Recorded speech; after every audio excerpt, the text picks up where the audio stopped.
I have finished my reread of The Raven Boys by Maggie Stiefvater, first book in the Raven cycle. This is one of my favorite series of all time, but it has been almost 8 years since I last reread this. So this July I am rectifying that and rereading the entire series. It is always a little nerve-wracking to reread an old favorite, especially after so many years. I loved rereading this. I loved being back in this world with these characters. It was also very fun for me to reread this because apparently the last time I annotated it, I underlined a lot of things, I wrote a lot in the margins, and so it was very fun to get to go back and read those as I went through this.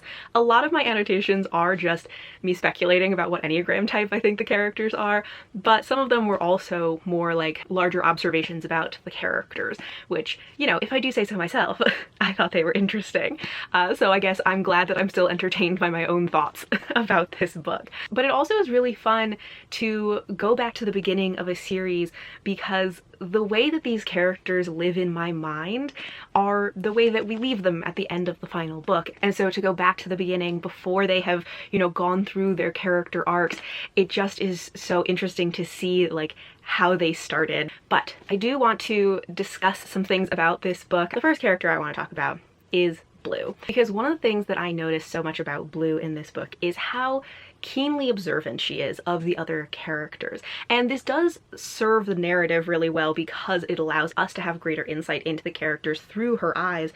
But I just think as a character, the way that she observes the people around her is different than the way that other characters kind of observe the people around them. She is really trying to understand the people around her. She, I think, is very good at seeing beneath the surface of people, whereas a lot of the other characters, especially the boys, they are often making observations about people kind of in relation to themselves, how people make them feel, how what those people are doing is impacting them. So they are also kind of, you know, noticing people, but it's in a different way. I think that Blue has this way of wanting to understand people more deeply than just the way that they engage with her. Overall, I think Maggie Stiefvater's writing utilizes a lot of these kind of observations about people, but she manages to avoid having it feel like too much telling. I think there are a few things that kind of keep it from feeling like that.